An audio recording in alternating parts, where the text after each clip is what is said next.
welcome to Cultural Currents, Conversations at the Crossroads. Today's episode is the first in a series focused on African Americans in the arts that we are calling Echoes of Excellence. This series explores the rich history and cultural significance of African Americans in the music industry. I'm your host, Pascha Miller, and my co-host today is Ronald Davis, a 19-year-old music student and virtuoso of multiple instruments, including piano, lead guitar, bass guitar, and drums.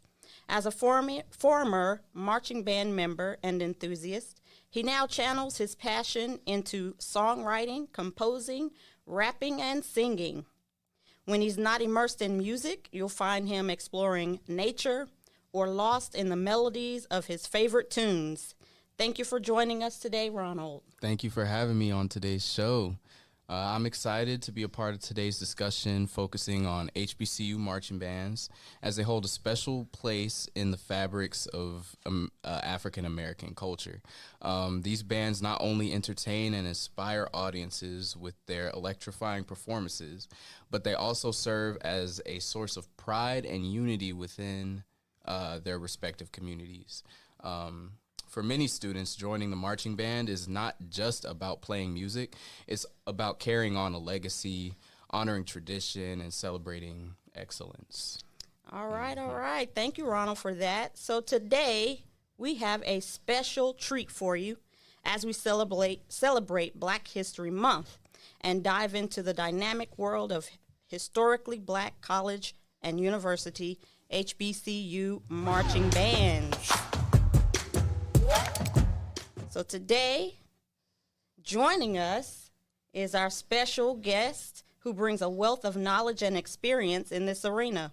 Please welcome Harvey Thompson, the drumline instructor and arranger for the renowned A&T State University Marching Band, also known as the Blue and Gold Marching Machine. Harvey, thank you for joining us today.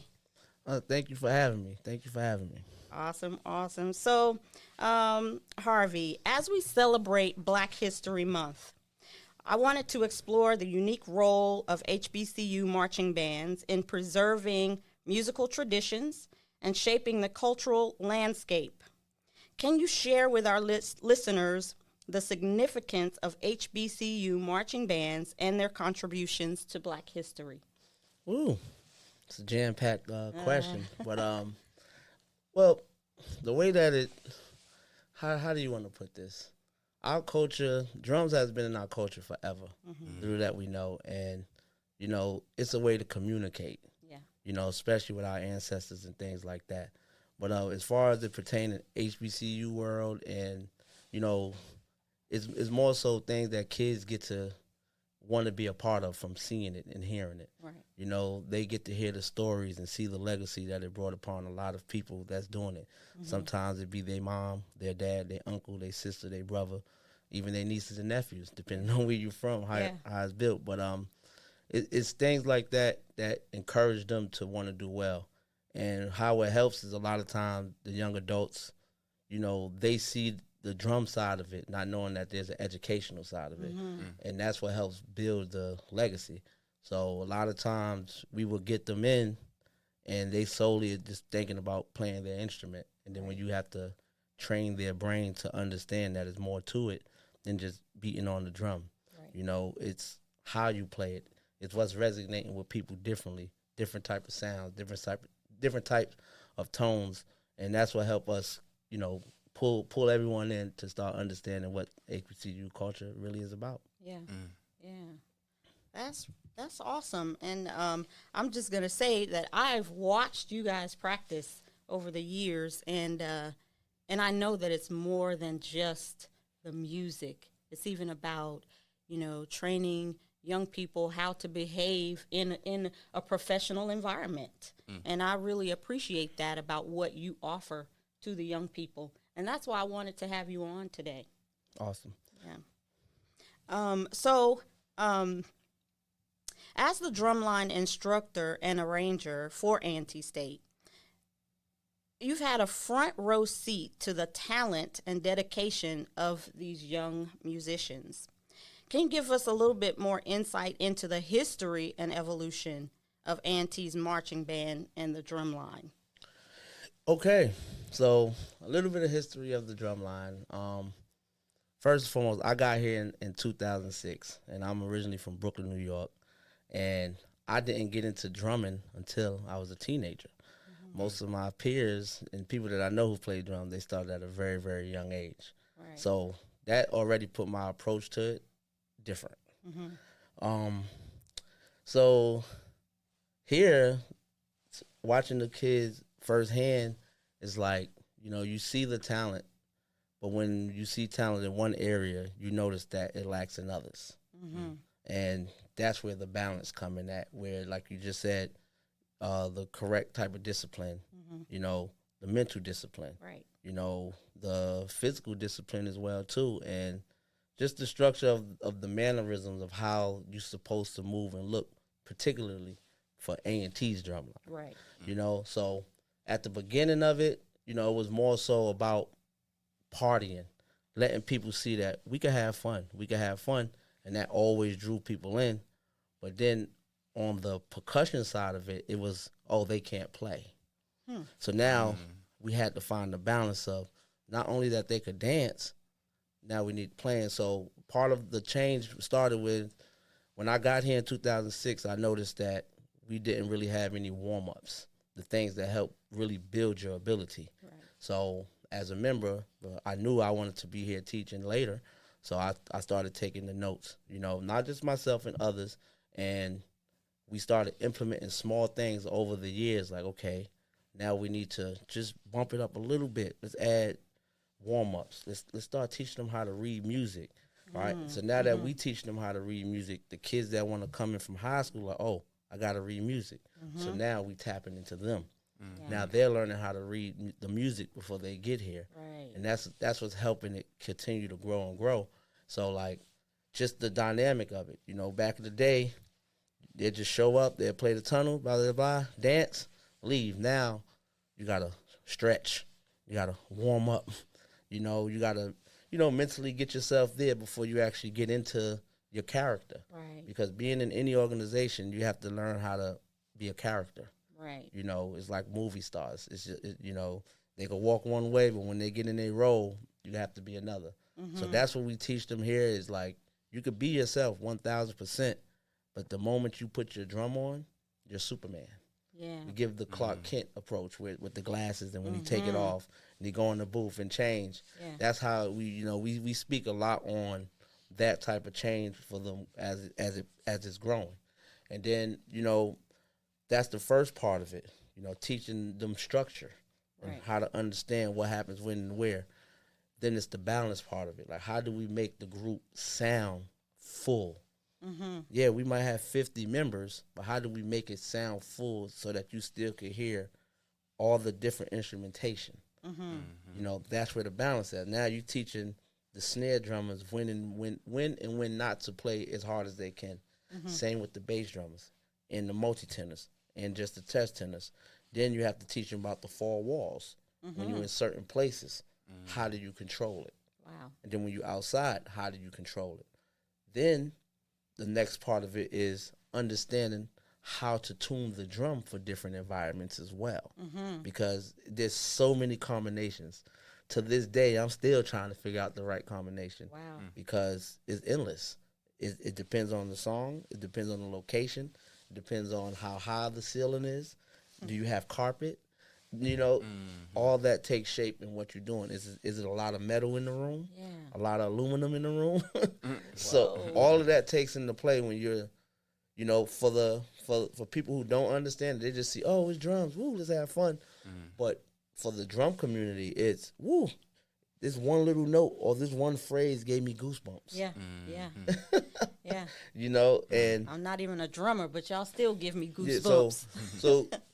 so that's like the progression of it. We started at one place and we focused more on ourselves so that the community could understand what we do more. And then now that we getting better at what we're doing, we do the community thing. We show up to the middle schools and tell the kids and teach the kids what the different instruments are. Yeah. You know, even though we know they fully not paying attention because they're middle school, but someone is. Right. You know, at least one of them going to go look it up. And you're planting a seed. Yeah. Yeah. You know, just planting a seed and just giving them something fun. You know, my idea of percussion is like a 70-30, which is 30% for percussion and the 70 is for the layman's, people who don't understand percussion. Okay. Because most of the gigs that we get are for people who don't understand drums. They just want to be entertained. Yeah. So, you know, if you go to an NBA game and do halftime, they drunk in the stands. They don't care about what rudiments we're playing. Right. Yeah. You know? But when we go to a percussion convention, they care. They're on it, yeah. They know if we play with dynamics. They know what type of felt we doing. They know what type of touch. You know, after those shows, the instructors will come and say, hey, man, what drum heads you have there? Because they want to know how you producing this sound that you're getting out of your group. Yeah. You know, so that's why I do the 70-30, but then sometimes it's 30-70. You know what I mean? Okay. Meaning we, like I was saying, when we go to a percussion field environment, that's the focus. But we still want to entertain those people as well to see, so that they can see that you can still play your drum. You can play stuff that's knowledgeable, but we like to have fun doing it. Yeah. And that's our culture. Right. Let's be real. Yeah. That's You know? awesome. One thing that I really, really like about drumline is like the different areas in America and different styles. You know, you have like swag style, you got like DCI, but just specifically black, like HBCU drum lines. I'm wondering, like, what knowledge do you have of those? Like, can we talk about like the different styles? Oh, of course. Yeah. So when you look at WGI, which is Winter Guard International, that's indoor. That's normally functions in the spring. And then you have DCI, which is Drum Corps International, that functions in the summer. The difference between those groups and HBCUs mainly is what's being played. And that's it. You know, and their approach to it. So, you know, for those groups, they run a show for one season, just one show. Okay. So they have the time to fully perfect it. So just that one show. Just that one and show. No switching up. No switching Okay. up. They might make it better by changing note structures and stuff like that. But as far as the show, it don't change. So if you getting your show from as early as November to start performing in August, you know, that's you trying to perfect it to the max. You know what I'm saying? And they play very intense things. Their beats per minute be a lot faster than the HBCU world. Okay. So like they might play at 150 to 190, sometimes 200 beats per second. For a lot of HBCUs, we'll go from 85 to about 120. You know, and if you want to think about 120 is, you know, the normal fast beat that you hear on the radio right now. Those In my mind, I'm thinking Right, it that's 120. allows for a different kind of a groove. Right. And then when you going between 85 BPMs and 100, that's more of, we call that the hypnotism feel. You know, and you let it loop so much that you have no choice but to bop your head. Yeah. You know, that's, you're being hypnotized and don't even know it because it's like going back to our African roots. Exactly. So Yeah. it's but so long you could just stand and watch somebody else having fun without you enjoying, without you wanting to join in. Yeah. You know, no matter what your mood is, if they truly having fun and you could feel their spirit and how much fun they're having, first it's going to put a smile on your face just because you enjoy seeing what they're doing. Yeah.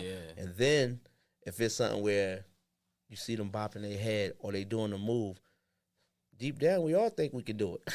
It don't matter. It's like watching Even America's me. Best Dance Crew. Yeah, exactly. You'll be watching the dance move, you like, I might could do that. That's a cool move. Yeah. In your mind, you're doing the In move. your mind, you're doing every You're bit doing of it it. with them. But yeah, so not only that, you know, like I said, they WGI and DCI,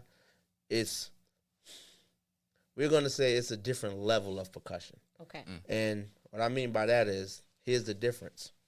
When you come to college, you're doing band as an extracurriculum, almost, right? Okay. When you do DCI, you're paying to do that.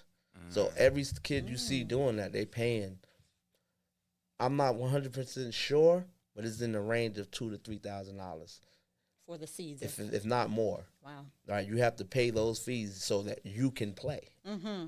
You know, when you come to school, you're trying to get scholarship money to play. Right. Mm-hmm. You know what I'm saying? And it's, you know, you still in school, so your focus is school. Mm-hmm. When you're doing those programs, it's not school related. Right. So that just shows the level of how much you really love the music differently. Mm-hmm. You have, for instance, even here at A&T, the drum line is about 45, and I believe we have 6 to 7 music majors, Okay. and everybody else are engineers. Yeah. I You get know, it. I see what you're and saying. so a lot of times you see on the back end someone might graduate from here as an engineer, but they're not really teaching nowhere because they focus on what they went to school for, Yeah. even though they have great talent and great ability. Yeah. You know, so it's different from going to a school predominantly that's about music. Everybody that leaves there is somewhere teaching music, Yeah. because that's what they love. Yeah. So that's the difference. When you go to the WGIs and the DCIs, everybody there is willing to pay money to play because they love to play that much. You know, and I did it before. Oh, wow. But I was- DCI? Yes, I was in the Division II Corps. It was called Vision Elite at the time in Brooklyn. Okay. But we was a black drum corps. You know, we Okay. came out of Brooklyn, and we was doing some winning, but then we wasn't able to afford tour fees. And that's what I'm saying. Like, we could do it, but then when it's time to do the tour fees, it's a lot of money that has to come from the organization, because it's a different world. It's a different Yeah. beast. Yeah. Yeah. You know, but I still love them both. I still watch it, and I still know a lot of the guys that's a part of it, because they watch A&T now a lot. You know, and I don't want to say it's because of me and my pool, but it's a part of it because I am in the percussion world Right. as a separate artist too. Okay. You know, and so a lot of them see the things that myself and my business partner do in drumming, and now they all see A&T because they like, hold on, you're not the only one doing that. I'm like, nah, I have a whole program that could do this. You know, and it helps. You know, it helps for the guys, and it helps for the companies that I'm sponsored with to want to help the group more with us getting things that a lot more expensive. Got it. And let me say that. Yeah. All right. Well, so I mean, it's interesting to me that you've had the experience of both worlds, and I feel like that probably brings a little bit more richness to your program that you're doing here. Of course. Yeah. Yeah. You know, I feel like any person that in any field of arts, you should take whatever you learn from any angle to use it to better yourself and who you're working with. Right. You know, it doesn't matter what it is. You could take something out of it. You could learn Yeah. something. You know, the moment I walked in here, I'm looking at equipment because I like this world too. Yeah. So, you know, I'm looking at equipment, and I will ask the questions when we done. That's just me, Yeah. you know, and that's how I better what I'm trying to do for myself and the group, you know, because Right. it even boils down to our social media too. Yeah. You know, knowing how to post a 50-piece drum line, knowing how to record it for the right sound, Yeah. knowing the best angles, knowing what to post, who to post, you know, because there's so many. And then on the back end, from them wondering why you post this person and why not them, you know. So it's a lot of things that you go through to perform just one group in one program. Yeah. But we, for the most part, it's a loving group, and everybody works hard, and they really love what they do. Yeah. You know, we just had a student this past season, an international student. His name was Benedict, came from Germany. Nice. Yeah, he was German, 100% German, and you know, I gave him lessons prior to him coming, and he went through all the steps, auditioned, did right, and he marched, and he did really Nice. well, and he loved it to the bone.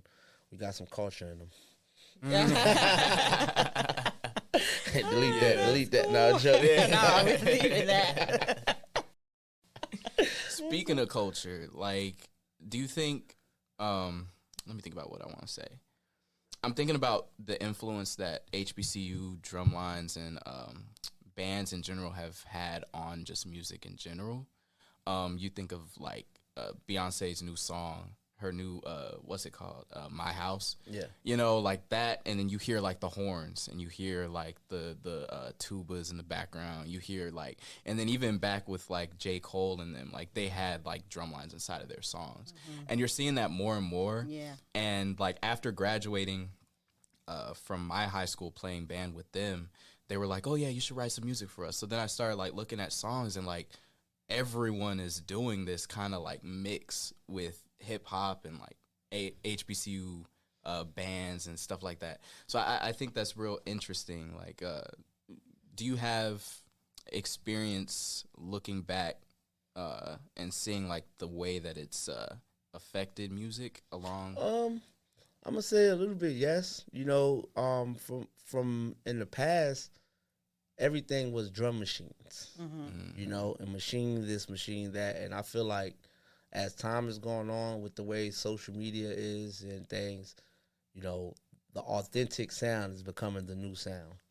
And there's no place better than a HBCU marching band to help spark, you know what I mean, your sound. You know, you could have the marching band and enhance it with other sounds too, but I'm a strong believer of them knowing the reach of marching bands and also giving bands opportunities to be heard differently too, because we've been doing it for years. Yeah. And you know, so now to hear it a lot more is cool, but I honestly wish they would, you know, speak on it and not just do it. Yeah. You know what I'm saying? There's two different things, because once again, we know because we in the world. Yeah. But if you're not in the marching band world, you just think it's horns and drums. You don't know exactly what it is. Right. You know, you're just enjoying it for what it is. But Yeah. us, we like, nah, we know Sounds something like different. some real instruments. Yeah, we like, hold on, that's a trumpet? Yeah. Hold on. Oh, I like how that snare sound. Yeah. You know, and it's just like you said with Beyonce when she did the other one, the Can You Keep Up? You know, that was what I don't want to speak on another group's name, but that was another drumline that played it for her, and it helped their program stem higher. But once again, like, it was a PWI school, and she didn't even recognize them. You know what I mean? So it was like, at the end of the day, we knew it because we know the groups, but the world just thought, oh, she got a drum loop and used the drum loop, not knowing that it was a real group that wrote that music, took the time to learn it, took the time to play it, you know, and it's very impactful though. Like even down to the past Super Bowl, you seen the marching band out there. Yes. You know, and it gives a look that you can only get from HBCU style bands. Yeah. Because if that was a drum corps or a PWI school, it wouldn't have been so. What's the word? Soulful. Yeah, it wouldn't have had as much soul to it. Yeah. You know, it would still probably been good because you know you wouldn't put any program on that type of platform. Right. You know, it still would have been good, but you know the fact that it reached a certain demographic better or differently, it mattered. You know, and like I said, even for that, sorry to talk about the Super Bowl, but I wish at least the school name would have came up to just recognize it. Yeah. You know, and that's what happens a lot where, you might see a marching band in a music video or you might hear it, but they don't ever want to give the full accolades to the program or even the program director or, dude, where's the credits that were all the kids' name that was a part of it? Because the kids, that's history for them. Yeah. Right. You know, but like I said, that's coming from a side where I'm working on stuff like that, so I look at it completely different than someone else who just playing. They probably like, I don't care, I made it to the Super Bowl. Yeah, exactly. Right, exactly. You know, but you're like on the business side. yeah, so like you're just like trying to help still build things for the community. Mhm. You know, that's what my personal brand is about. Like, what can we do to help all HBCU communities? Yeah, you know, and I'm a strong believer that as the world continue to turn and change, and marching bands continue to grow, and the foresight for it, or how everybody is seeing it, it's going to be a lot more of us on the radios Yeah. and people waiting to see us. And we need a new movie. Yeah. Oh, Y'all heard it. Y'all heard it here first. We need a new movie with the real A&T drumline. Yeah. Okay. Yeah. And you're talking about so many things. I'm like, oh my God, I want to talk about that and I want to talk about this. And I know our time is limited, but just talking about drum lines in Super Bowls, even Prince had a drum line. Yes. Prince had a drum line at the Super Bowl. And so I feel like everybody has a drum line. Like, it's so common to see that. Like, they have a drum line. It's become just, more like, playing in common. front. Yeah. We need America's best drum line, just like Dance Crew. Ooh. I heard it here first. Ooh. I heard it here first. Nice. That would be awesome. I like the sound of that. Yeah, me too. But we do need a new movie for sure. I was just like, I was talking to my brother about that because, like, I talk to people that aren't in drumline or have no, like, knowledge or experience of it. And what they know is Nick Cannon, drumming. And I'm like, it's changed so much from that, which is, it's interesting. Yeah. Well, and, besides just, growing up in Greensboro and living nearby and hearing it, the Drumline movie was my big introduction into this whole production that you do. Well, little that people know, there was another marching band movie that came out before Drumline. It was called Our Song. It was with Jackie Robinson Steppers, and it was Kerry Washington's first movie. Go see it. Ooh. Go see it. Yes, that was my community marching band back in Brooklyn, New York. Nice. Now- Okay, we now have they're- to look it up. Now they're called Brooklyn United. Okay. So yeah, but Definitely. Our Song, that's the name of the movie. It's called Our Song. Our Song. Okay. Check it out. Look it up. Yeah, See if yeah. it's on Tubi. Free. Well, it's not on Tubi. It ain't that ghetto. Okay, we love where is Tubi. it? Where is it? You have to tell us where it is. You probably gonna find it on, I think, Netflix. Okay, Netflix. Easy. All right. Yeah, Most Come people. on, it's Kerry Washington. Okay, right. Yeah, Yeah, right. yeah. Kerry Washington. She's a big deal. Yes, she is. All right. So, you keep talking about your personal brand. Yes. I want to give you an opportunity to tell us a little bit more about that. Okay. My personal brand is two of us. We are a duo. It's called BYOS, which means Bring Your Own Style. Okay? And our company is a social-based company. We started it while we was on tour in Europe with a band named Seed with 3 E's. And we basically created this brand to help kids in foreign places because they don't have the opportunities we have in America. So when we was traveling a lot, we would see kids using anything as drumsticks, anything as drum pads. So, what we did, we took our art and we would find unique songs and music that people don't normally listen to, and we would create drum pieces to them, just snare drum pieces to them. And that stemmed us to get a few sponsorships. So now we have a signature drumstick, 2 sticks selling in 120 countries. We have a drum pad, and we also created Morse code for drummers. It's called a BYOS alphabet. Drummers, nice. And with this alphabet, from A to Z, it's 2 counts of rhythms, and the vowels, only the vowels have stick tricks in it. So that no matter what you play, you're going to at least get 1 trick. From there, we travel all over the place giving lectures and routines to help people, better understand their art. And we help programs, and we write for other programs as well. So with us having that brand that's social-based online and having a big following, it helps with recruitment. Literally probably all the snare drummers we have here at A&T grew up watching me online before they got here. Okay. And that's a cool part because it's a tool to help. And, like I said, it mainly was set to help a platform for kids who didn't have it. So we started putting out ciphers where we put out a song, and if you have sticks, you could join it. It doesn't matter your ability. So kids would do it, and we would put together the whole cipher for people to watch. You just and that would get them good. And then we could give them feedback on the internet because, it wasn't no face-to-face. So we did that for we still doing it to this day, because we love to do it for ourselves. We really enjoy playing the drum, and, on my side, I'm working at A&T. I'm teaching here, and then my business partner, his name is Ralph Nader. He works at Disneyland. He's a Disney drummer, and he was on the Coachella with Beyonce. He just did a recent commercial with one of them eyeliner companies. Like Maybelline or Yeah, I forgot the name of it. If I pull it up, I could find it. And then he also was on one of those AIDS commercials. He did in a while, and they had our drumstick in there too.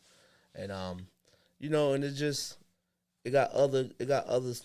We Spark was a platform for other snare drummers and drummers as well.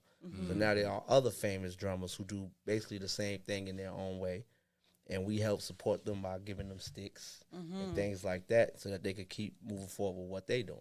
Right. So that's basically the brand. It means bring your own style, and it's open for anyone, not just drummers. And what we preach is, true. We don't even judge competitions because our brand is bring your own style. Yeah. So who are we to judge you on what we want you to bring?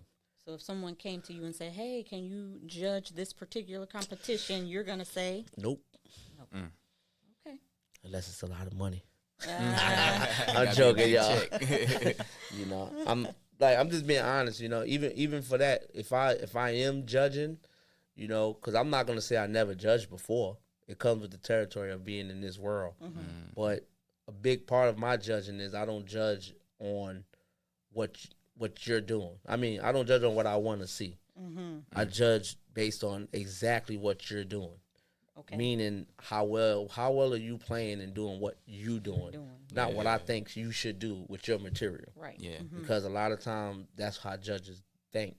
They write in their comments what they think you could have done better. But it's like, what about what I'm doing now? Yeah.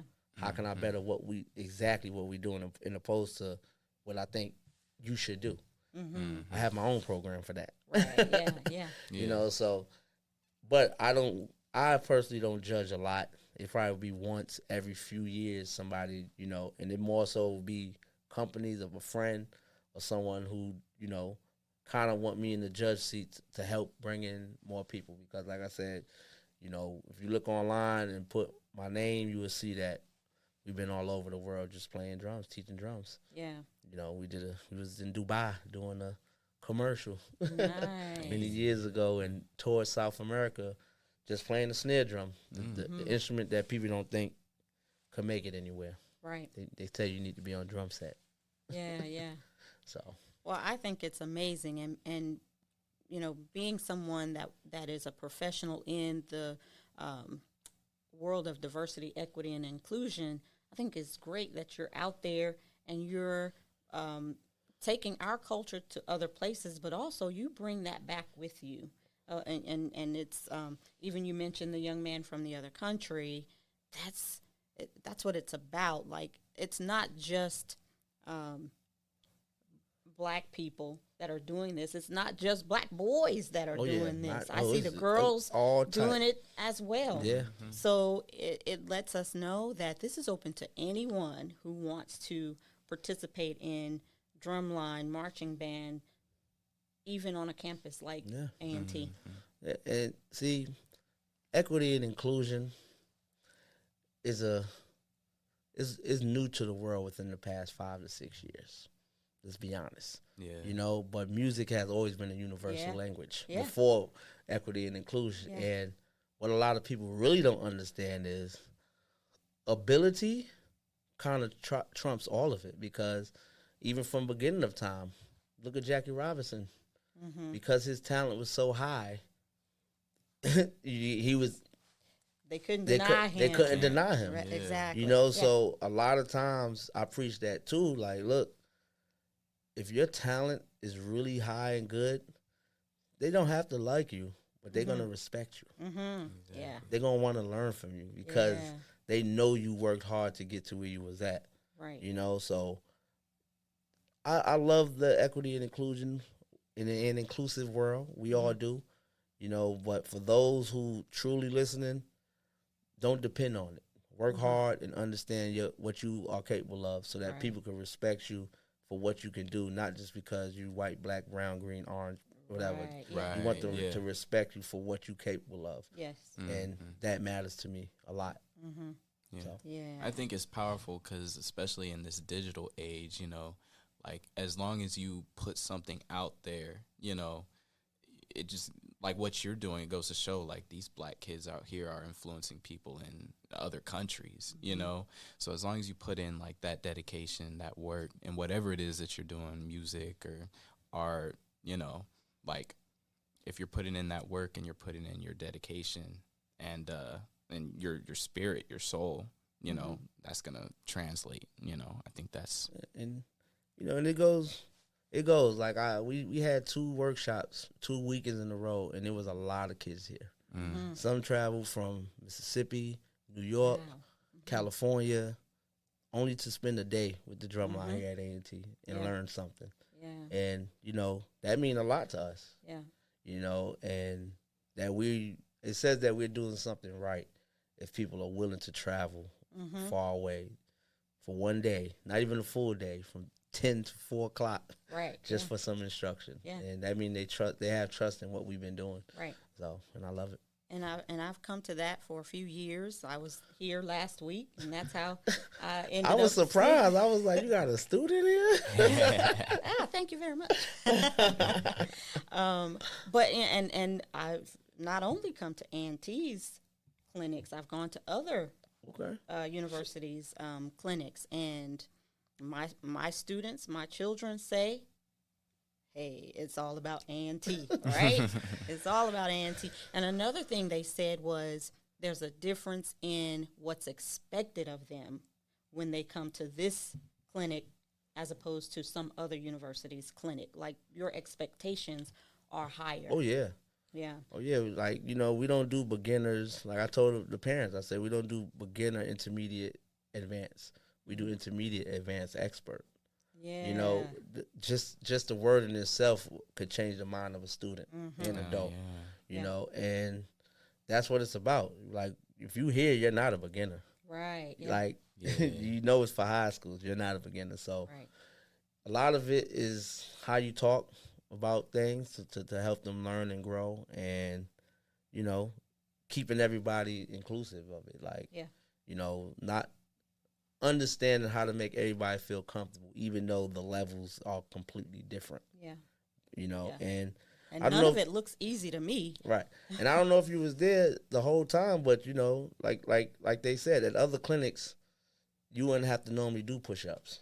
You're doing push-ups with us. Ooh, I saw somebody drop the sticks. And the whole one person and everybody in the whole room on the floor. Yes, I you did know? see that. And that's what we do. And the kids needed to see that, you know, and the parents. Like, look, this is your child, and yeah, he's at the clinic, but we don't tolerate that. And it's one organism. It's not a bunch of individuals in this room. It's one organism working together. So if one part trips, the whole organism trips. And that's where the discipline comes in, that with the whole broad of it, because it's like, we want you to wear everything that looks alike, because when we perform, we playing the same things. Yeah. So it starts from looking alike, acting alike, being alike, so you can play alike. Yeah. I'm going to say one more thing, and then I'm going to let you have the last word. The one thing that I will say, just being the mother of a single mother of African-American young men, what you offer to them is like a surrogate father type figure, where they get to see that as a black man, there is a certain level of discipline that is expected of us.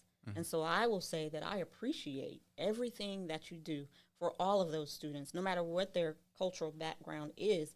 You're still saying that as a black man, I'm expecting you to rise to another level of discipline, another level of respect for yourself and for your, you know, the next person standing next to you. And so I just say thank you to you for that. Well, thank you, and you're welcome. I don't know how to respond to that. Yeah, so I don't know how to fully respond to that. You know, I don't do things for accolades. You know, all my students here would tell you, I don't like being in the forefront with the drum line. I teach them, and when they perform, it's about them, not me. Yeah. Like, I'm hard to find during performance time. You know, like, I let it be about them. And to me, that's how it should be. You know, I've never been a fan of someone who want the accolades up front.